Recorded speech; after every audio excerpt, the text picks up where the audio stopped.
네, 지금 전환길 씨 3월 1일까지 집회에 참석하겠다 이런 입장입니다. 네. 그런데 이번 주말 광주 5.18 광장에서의 탄핵 반대단체 집회를 불허했던 강기정 광주시장을 향해서 쓴소리를 날리기도 했는데요. 이어서 들어보겠습니다. 그럼 강기정 시장이라 했나요? 네. 강기정 시장님께 묻겠습니다. 너는 이 지역에 오지 마. 너는 이 지역에 오지 마. 아니 이거는 가게 열어놓고 제가 커피집 하는데 손님 빨간 옷 입은 손님 오지 마. 이거 똑같은 거잖아. 네. 말이 돼요 고객에 대해서? 저는 민주주의의 근간을 깨뜨리는 건 이거는 망언이라 생각해요. 광주 시민이 우선이잖아요. 봉사자가 돼야 되지. 광주시장이 뭔데 왕이에요? 이래라 저런 마음대로 하게. 광주 시민들 노예예요? 저는 이런 근본적인 기존 정치인들 발상을 다 바꿔야 돼요. 네, 강기정 시장은 5.18 광장만큼은 안 된다 이런 입장이 논란이 되니까 광주시는 탄핵 찬성 집회가 광장에 이미 예정이 돼 있기 때문에 반대 집회 참가자들과의 충돌이 우려돼서 조례에 근거해서 집회를 불허한 것이다. 지금 이런 입장을 추가로 내놓기도 했습니다. 사실상 송 본부장님, 이 강기정 시장이 만약에 지금 설명드린 대로 집회 신청한 단체가 이미 있기 때문에 안 되는 거다. 처음부터 이렇게 얘기했으면 사실은 깔끔했을 일인데 내란 선동 집회는 불허한다. 광주에서는 절대 안 된다. 이런 식의 정치적 잣대로 지금 입장을 내서 논란을 더 키운 것 같거든요. 그렇습니다. 그러니까 충돌이 우려된다고 하든지 아니면은 이미 신고된 집회가 있다고 하든지 그렇게 행정적으로 접근을 했으면 네. 괜찮아요. 행정적으로 접근을 했으면 되는데 그것도 사실은 이렇게 좀 말이 좀 명분은 약하죠. 예를 들어서 서울에 강화문에서 바로 붙어가지고 찬성 반대 집회가 있어도 그렇게 큰 충돌 없지 않습니까? 다 질서를 지키고 하는데 그렇게 행정적으로 접근을 하지 않고 정치적으로 접근을 한 것이 결국은 이 논란을 더 부추기는 그런 상황이 됐고 또 네. 박지원 의원 같은 경우도 또 정치적인 목소리를 같이 냈지 않습니까? 그 광장에 어떻게 계엄 이야기를 할 수가 있느냐. 물론 강주에서는 계엄에 대한 큰 상처가 있지만은 그런 것을 부각을 시키면서 정치적으로 접근을 했기 때문에 이게 더 큰 논란이 되는 것이에요.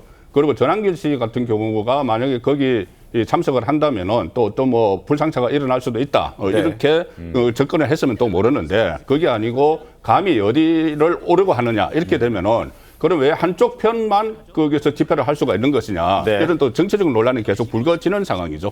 예, 왜 한쪽 편만 계속 지적을 하느냐. 지금 이 주장에 네. 가장 적확한 얘기가 지금 강기정 시장이 원래 가수 이승환 씨 콘서트가 대구에서 이제 취소됐습니다. 네, 취소될 구미에서. 때, 구미에서. 국민의힘 대구에서 하는 것이 국민의힘에서 취소가 됐을 때, 그럼 구미에서 했을 때 네. 취소가 됐을 때, 그러면 광주에서 하자 이 얘기를 강 시장이 한 바가 있거든요. 이때도 정치적 편향성 논란 때문에 구미에서 안 된다 이렇게 얘기를 하니까 그럼 광주로 와라, 우리가 좀 해주겠다 이런 얘기를 했었는데 그럼 이승환 콘서트는 되고 이 집회는 안 되고 이런 이중잣대가 설정되는 거잖아요. 그게 설정이 되는 거죠. 근데 그때 구미시장도 이승환 씨 콘서트를 반대한 이유가 취소한 이유가 그때 구미의 우파단체에서 또 이렇게 만약에 거기서 공연을 하게 되면은 그것을 저지하기 위한 운동을 벌이겠다고 또 이렇게 했어요. 이렇게 해서 이제 결국은 충돌을 우려를 해서 취소를 한 건데 거기서 충돌이 우려가 된다고 해서 그러면은 강주로 와서 하라.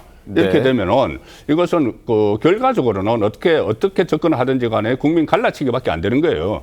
국민 갈라치기를 강주시장이 그렇게 앞장서서 하고 그것을 정치권에서 또 부추기고 하는 이 모습이 결국 지금 이 계엄령 사태 이후에 완전히 양극단으로 되고 있어서 상당히 우려들이 많은데 그걸 정치인들이나 강력단체장이 부추기는 그런 결과를 낳고 있는 거죠. 근데 저거는 사실은 문제가 있는 게 원래 경찰이 할 일을 시장이 하는 거예요. 뭐냐면 광장 사용 여부에 대해서는 보통 신고하면 사용을 할 수 있습니다. 네. 그러니까 서울시 같은 경우에도 광장 심의위원회가 따로 있어요. 근데 폭력적인 사용은 안 되는 거죠. 그 자체가 폭력적인 사용은 안 되는 거예요. 근데 지금 충돌 우려 저 부분은 경찰이 집시법에 따라서 집회 여부를 제한할 때 쓰는 용어거든요. 그렇기 때문에 아니 시장이 광장 사용 여부에 대해서 그냥 사용 여부만 결정하면 될 일을 왜 그 집회에 대해서 충돌 우려가 있다는 경찰이 할 일을 하냐 이거죠. 그러니까 앞뒤가 안 맞는 것이고 지금 예를 들면 심의위원회가 있는지 모르지만 그거 거쳤는지 여부, 그다음에 애당초에 심사 신청한 순서 이것들도 다 시장에 밝혀야 될 것으로 보입니다. 예, 뭐 어제 신현님 그 어제 한 언론 보도에 따르면 민주당에서 지금 2030 TF를 별도로 발족을 하겠다. 2030 여심을 좀 잡고자 하는 노력을 좀 더 기울이겠다. 이런 입장까지도 내비치고 있는 상황인데 민주당을 지지하지 않는다고 해서 그들을 소수로 만들어 버려야 된다. 이런 발언들은 조금 과했던 것 아닌가요? 부적절하죠. 그래서 사과도 하지 않았습니까? 사실은 우리가 2030의 여성이든 남성이든 민주당이 정권을 정말 유지할 수 있는 신뢰를 줄 수 있는가가 매우 중요한 이슈이기 때문에 특히 이런 TF를 만들어서라도 젊은 층에 대한 그런 소통을 더 강화하겠다. 이건 매우 중요한 이슈라고 생각을 합니다.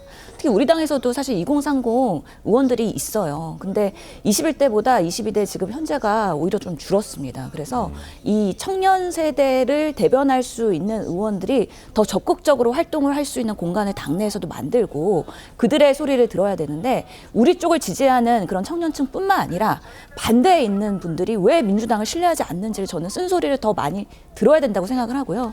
특히 우리 당이 그동안에 페미니즘 정당이라는 그런 부분 때문에 사실은 여성 정책도 제대로 못하고 또 그렇다고 젊은 청년의 남성 정책도 제대로 이렇게 시동을 못 걸었던 여러 가지 딜레마가 있었는데 이번에야말로 제대로 조금 더 적극적인 행보를 보여서 이재명 대표가 오히려 반대편에 소통을 한다라는 모습을 보여서 윤석열 대통령과는 반대되는 행보를 보이는 것이 오히려 앞으로의 대한민국을 이끌어 나가는데 훨씬 더 신뢰적인 모습을 보일 것이다. 그래서 좀 잘 됐으면 좋겠고 제발 이번에는 말실수하지 않고 정말 좋은 성과를 냈으면 좋겠다는 생각 듭니다.